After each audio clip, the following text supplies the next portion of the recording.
And now, to protect the rights and lives of decent citizens, rides the Green Hornet.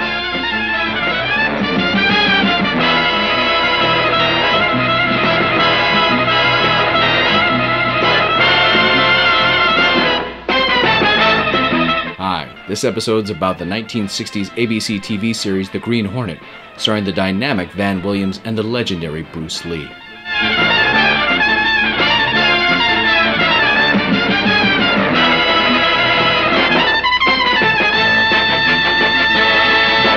The Green Hornet is brought to you by... From humble beginnings, a comic sci-fi fantasy-loving boy was raised by a hard-working single mom who weaned him on classic film. I was that boy, and I learned early on the power of the cinema. From Alfred Hitchcock to Richard Donner, my mentors were many, and their contributions to my worldview have been nothing short of superlative.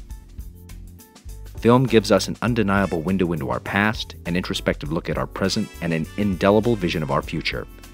Come with me as I look at entertainment from special places and times in different formats to help discover things about some of the greatest treasures we've either never seen before or will never look at the same way again. I'm Tye Justis. Let's review.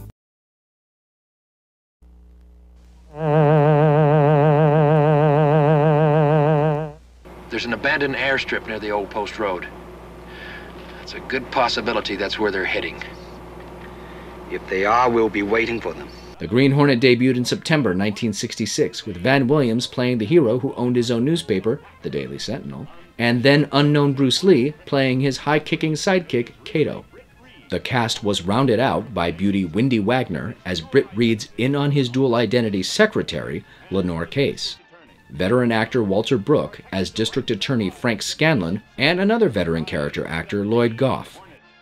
Then there's the Black Beauty, the Green Hornet's rolling arsenal, created and captained by Kato himself. This tank of a car has it all: character recognition, black and white TV, and dials. All the comforts of what everyone thought the near future would look like in 1966. The Black Beauty itself was actually a 1965 Imperial Crown sedan customized by Dean Jeffries with final touches made by the late, great George Barris. In the show, the car was hidden underneath Britt Reed's garage in a secret compartment.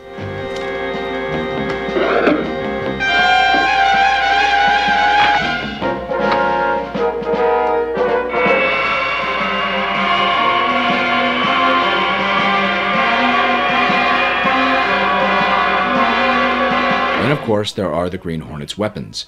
The Hornet's Sting, a baton that transforms into an energy gun, the Green Hornet's gas gun with knockout pellets, Kato's throwing darts, and of course, Kato, a weapon like no other. Van Williams, often compared to other heartthrobs of the day, John Gavin and Tom Tryon, was already a veteran of the small screen with previous hits like Bourbon Street Beat and Surfside 6 under his belt respectively. He was 32 when he was cast as the dynamic Britt Reed in 1966 and was about to face a fate he suspected was about to knock on his door as an actor playing a superhero. And according to him, it most certainly did. How concerned were you when you started the series you would be typecast in this very kind of rigid character, and it was going to ruin your career? I kind of figured it was going to happen. My wife really knew it was going to happen, that it was going to be probably the beginning of the end, and it was. It really was. I never came back after that. Van Zant Jarvis Williams was born in 1934 to cattle ranchers. He was discovered by screen siren Elizabeth Taylor and then husband Mike Todd while he was operating a salvage company and a skin diving school in Hawaii. They encouraged him to go to Hollywood shortly before Todd was tragically killed in a plane crash and could help Van out in show business. Williams ventured on to Hollywood and tried his luck.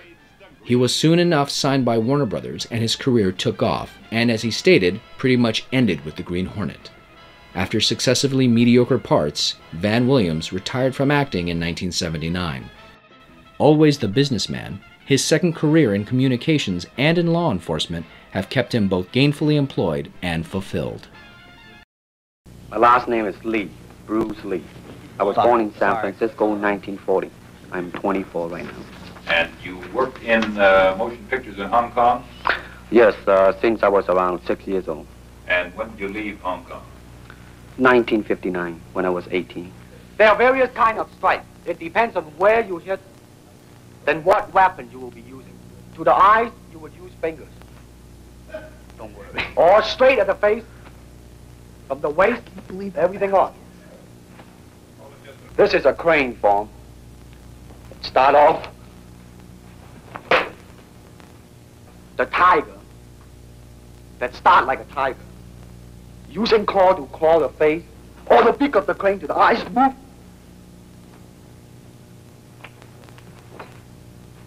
This is some of the movement.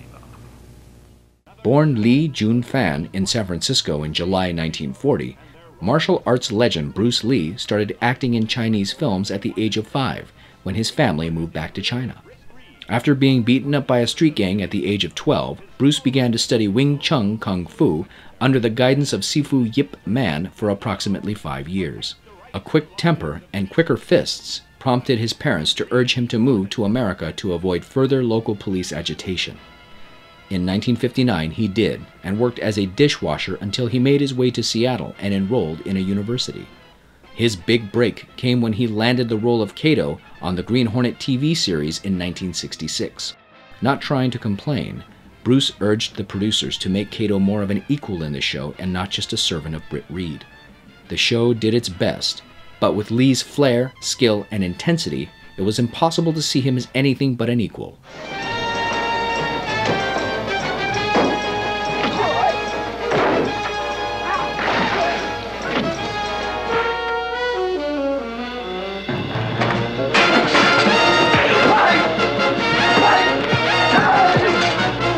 What gun? I've got no time for games, Trump.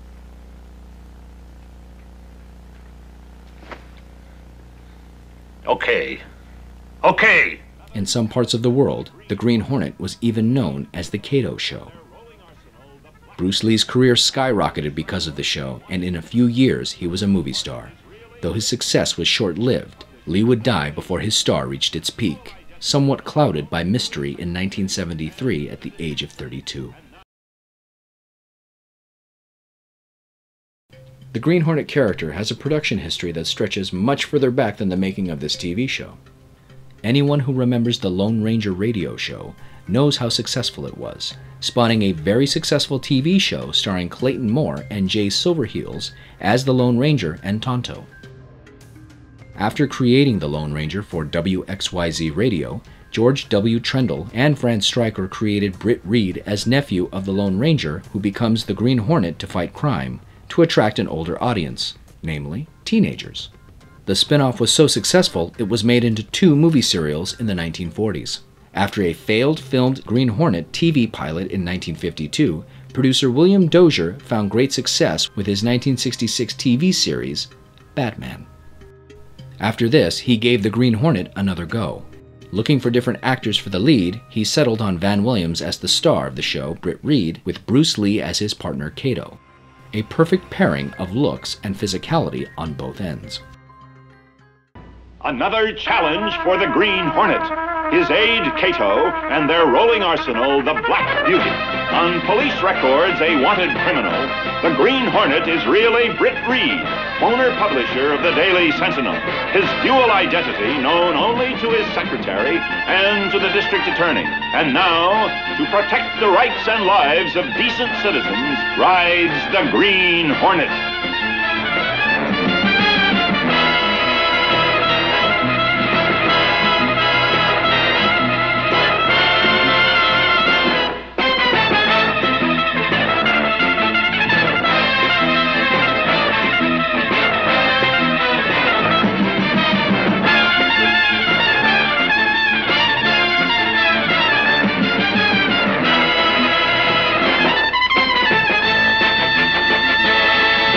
With the phenomenal success of Batman, it was thought that pairing the 2 duos would only help the Green Hornet's lackluster ratings, so a meetup was set and put into motion. Batman and Robin would face off against the Green Hornet and Kato.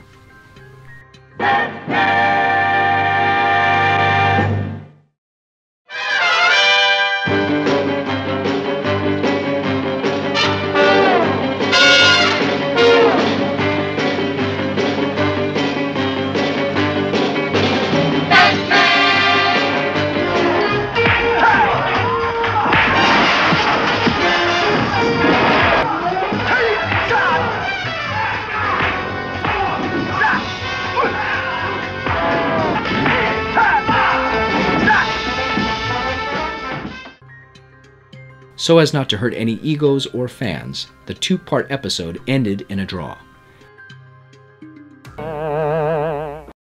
Despite good production values, the show, which lacked a concurrent following in the comics, was canceled in 1967 after the end of its first season. Though canceled on TV, that particular incarnation has lived on for decades in the comics, and mostly in the form everyone seems to love the most, that of Van Williams and Bruce Lee, even now being immortalized as the characters they played 50 years ago.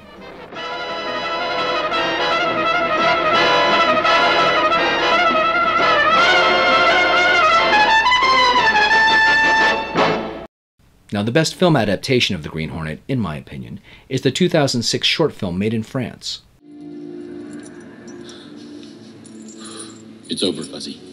End of the road. 3 thefts in the same week. You should have known that was a bad idea. No. You should have known. I'm never alone.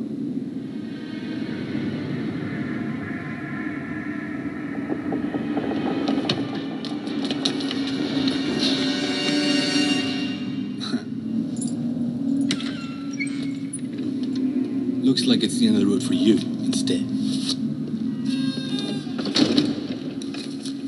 Well, here we go. As usual, boss. So, let's go.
From beginning to end, the film is an homage both to the Green Hornet's origins and to the TV show that made it an icon. Oh, and just so we're clear, this never happened. The show has rights issues and has never been completely put out on home video, but you can find the crossover episodes on Season 2 of Batman, the original series, either on DVD or Blu-ray. Fun side note, in the 1993 biography film about Bruce Lee's life, The Bruce Lee Story, Van Williams makes a cameo.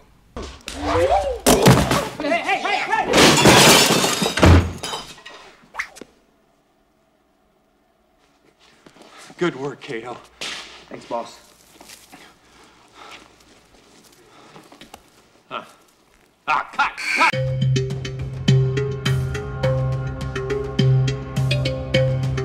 The late 1960s were a time of immense change for the world. The Green Hornet was a sample of those changing times and ideals. Entertainment was a reflection of that change. Shows like Dragnet were less sought after in comparison to new shows like Star Trek and Mission Impossible that better reflected the growing multicultural face of the American populace, along with the symbolic change of black and white television to that of color, only amplified by the violent loss of America's leaders in that time of change.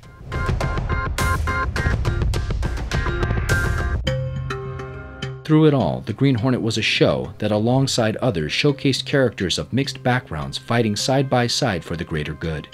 It was also a show that formed great friendships, lasting memories, and a sacred place in TV history. Now, a great resource for anything Green Hornet would be this. This is now The Green Hornet, A History of Radio, Motion Pictures, Comics, and Television. This is by Martin Grams and Terry Solomonson. Now, a lot of the research I did for this episode has been from this book, and it's amazing. It is a tome. My goodness. Look at this. It's over 800 pages, and it's filled with lists of episodes from the radio show, all the serials, episodes of the TV show, comic books, and you wouldn't believe how many comic books there are out there on the Green Hornet, but this is very comprehensive. You can find it on Amazon, eBay. It's more of an academic book. I think it was published through a very specific academic publishing company. I'd love to sit in on a class about the Green Hornet. That'd be fun. But great book. Pick it up if you want to learn anything and everything about the Green Hornet. And it is wonderful. Thank you, Martin Grams and Terry Solomonson, for putting this together. It's definitely a work of love, and it is extremely extensive. So there is that, and of course what I have back here is a bootleg because the official show does not exist. My opinion, as is usually my opinion, is that the show should be put out on DVD. The rights issues should be solved, and they would look terrific, especially seeing Van Williams and Bruce Lee in pristine high definition. That would be terrific. I also want to send a shout out to Van Williams and his family. I want to send you all my best, and this episode was for you. All right, hope you're well. Take care. That's all the time we have for today. Right, Kato? Check. Right.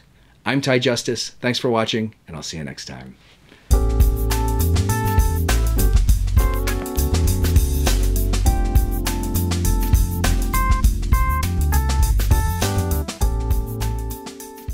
Please like, share, and subscribe. And when you share, please use the hashtag Tye Justis Reviews.